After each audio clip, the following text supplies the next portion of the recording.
Hello, and welcome to the Global Antitrust Institute's online lecture series. I'm Judge Douglas Ginsburg, and today we're going to cover antitrust standing. Standing is a concept familiar to American lawyers, and it's really called constitutional standing, because in order to have access to a federal court, one has to be bringing a case that shows that you have actually been or will be imminently be injured, and that the injury is one that the court could redress.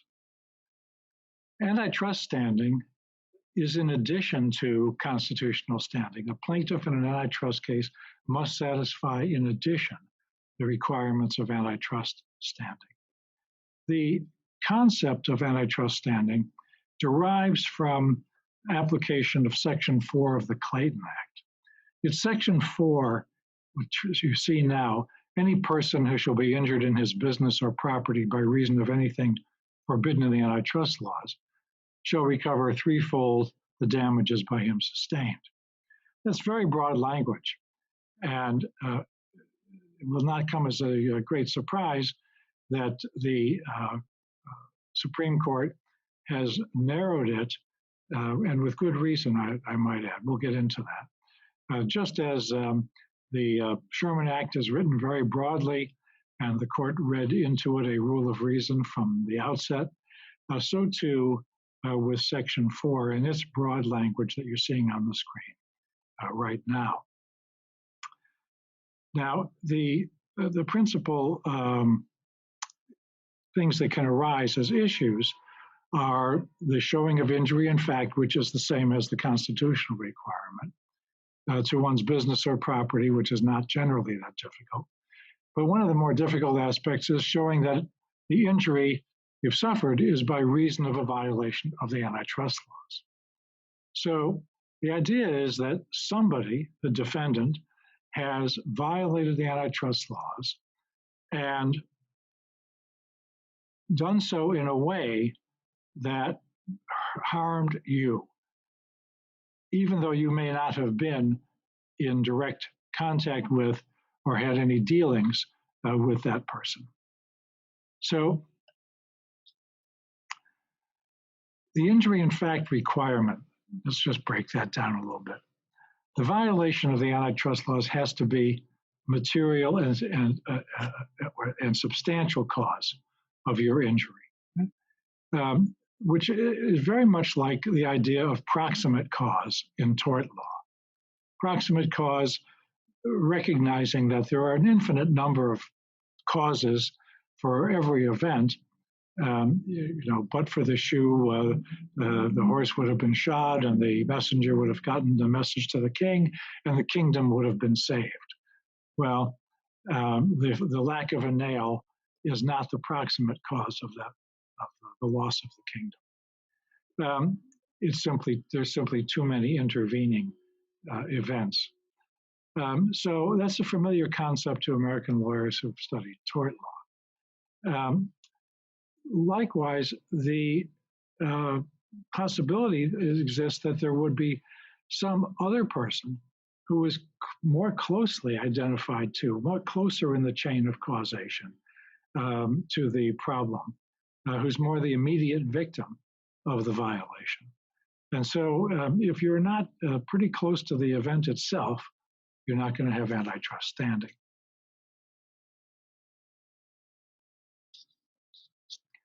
The seminal case in the Supreme Court is this 1977 case, Brunswick Corporation against Pueblo Bolaman. And it's a bit of an interesting case. The lessons to be drawn, I'll show them to you first and then give you the facts, that the plaintiff's injury has to be of a type that the antitrust laws are meant to prevent.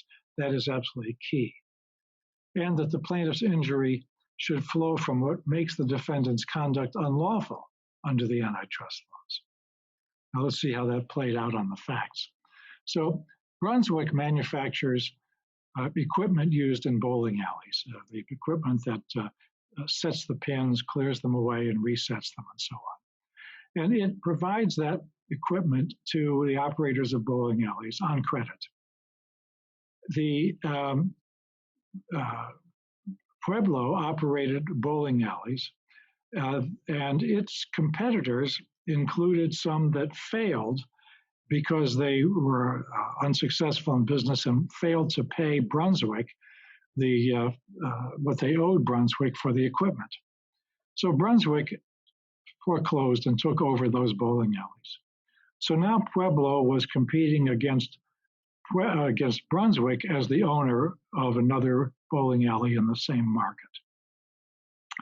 And its concern was that Brunswick had deep pockets and that it would be a very formidable competitor for Pueblo. So the allegation that it made here is that that this constituted an injury, this transaction in which Brunswick took over the non-paying bowling alleys, that this was the injury that caused competitive harm to Pueblo, and the acquisition itself they claimed was a violation of the antitrust laws because it violated Section 7, which makes unlawful a merger or acquisition, as this was, that may substantially lessen competition. So Pueblo is saying there was this unlawful merger, and I am the victim of it because now I've got to deal with Brunswick as my competitor in my local market. And the trial court brought this, and so did a jury, and they calculated the damages to Pueblo and trebled the damages, and the court trebled the damages and awarded them to Pueblo. And of course, Brunswick appealed this case and went to the Supreme Court. And the court said, they held that for a plaintiff in an antitrust action to recover treble damages on account of a violation of Section 7, the merger and acquisition provision, it would have to prove more than that it suffered an injury that was just causally linked to that transaction. It would have to prove that its injury was of the type that the antitrust laws were meant to prevent, and that its injury flowed pretty directly from the unlawful acts of the defendant, things that make the transaction unlawful. In other words, the injury to the plaintiff has to reflect the anti-competitive effect of either the violation, the Section 7 violation, or of anti-competitive acts that were made possible by the violation, so that once the acquisition was made, that made possible some conduct to the detriment and injury of Pueblo. Well, so the theory here basically is that now, because of this transaction, which violated Section 7, it was should have been stopped by the government, you might say, I, Pueblo, am now facing a more formidable competitor, and that's bad for me. That injures me. Okay, well, that's not going to cut it. The Supreme Court said the plaintiff's going to have to, if he wants to recover damages, prove more than that the defendant violated Section 7 to your detriment. If the acquisition here violated Section 7, it's because, according to Pueblo, it's because Brunswick would be a formidable competitor. That was the theory of liability. Brunswick had deep pockets and so on. But that injury, the court said, is unrelated to the competitive injury to Pueblo, is really unrelated to the size of the acquiring company. It would have faced the same kind of loss if the bowling alleys had been acquired by a bank that had lent the money, or if they'd been bought out by some smaller company. So the violation of Section 7 that was alleged and assumed really wasn't the cause of the injury. If there was an injury here, it was from a more potent rival entering the scene, and that's not an injury that the antitrust laws were meant to prevent. So a few years later, in 1983, the court extended its analysis, in this case, Associated General Contractors of California, which I'll call AGC, against the California State Council of Carpenters. So that's basically the union, right? So this is a multi-employer group being sued by the union. And the union alleged that AGC had coerced some of its members who are contractors to employ other contractors and subcontractors that were non-union, that did not have union carpenters. And the result of that, of course, was that there was less demand for union labor. And the result of that is that the carpenters and their union suffered a harm. They had less work. The carpenters earned less. The union received less in dues. It was altogether injurious to the union and its members, this coercion. The Supreme Court said, look, we can't really read Section 4 of the Clayton Act too literally here because it's written very broadly. You are not union. You are not a person injured by reason of an antitrust violation within the meaning of Section 4. What would the court mean by that? Well, even though AGC, the multi-employer group, even though they allegedly coerced some members to restrain the trade in the demand for carpentry labor, by forcing some or coercing some subcontractors, contractors to hire non-union subcontractors. It doesn't necessarily follow, the court said, that the union has standing to sue as a person who's been injured under Section 4. The question, rather, is whether the union can recover for the injury, taking not a literal reading of Section 4, but rather looking to its purposes. And so the question requires an evaluation, the court said, of the union's harm, the employer's conduct, AGC's conduct, and the relationship between the two. Here, the union's allegations of harm resulting from the violation of the antitrust laws, namely coercing these contractors, although it was buttressed by allegations that AGC did this because it intended to harm the union, that was still insufficient as a matter of law. The court said that other relevant factors had to be considered, and those factors weighed uniformly and heavily against allowing the carpenters union to recover in these circumstances. So what were these circumstances? Well, first, the nature of the alleged injury, which in this instance is an injury not to a consumer or to a competitor in the relevant market.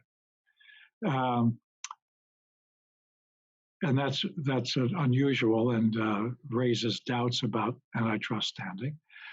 Second, the tenuous and speculative, the court said, the tenuous and speculative character of the causal relationship between the AGC's conduct and the union's alleged harm. The relationship seems speculative and tenuous because the claim, again, was that AGC had pressured some contractors who in turn hired non-union subcontractors, which in turn lowered the demand for union labor. So there was a chain of events. And third, that meant as a result that there were other victims who were closer to the alleged conduct, who would have been more logical plaintiffs if there was a real problem here, namely the members of the AGC that were coerced and the subcontractors and others who hired non-union labor as a result of the coercion. Either of those groups, as well as the union itself, could have claimed injury within the broad wording of Section 4. And that, as a result, meant that there was a potential for duplicative recovery, because if all those parties had sued, there would be the potential of double or perhaps even triple recovery with all damages to be trebled, or alternatively, a rather difficult, complex allocation problem, allocating the damages among those parties. The same kind of problem that the Supreme Court said was too vexing in Illinois Brick and caused it to say that an indirect purchaser doesn't have standing to sue the twice removed seller. So the bottom line is that Section 4 is written broadly and seems to invite the whole world to, if they can claim any injury by reason of an antitrust violation, to come in and do so. But as a practical matter, the courts are going to filter plaintiffs and make sure that they have standing, that they are really trying to vindicate value served by the antitrust laws, not be a beneficiary in a way that the antitrust laws were never intended to operate.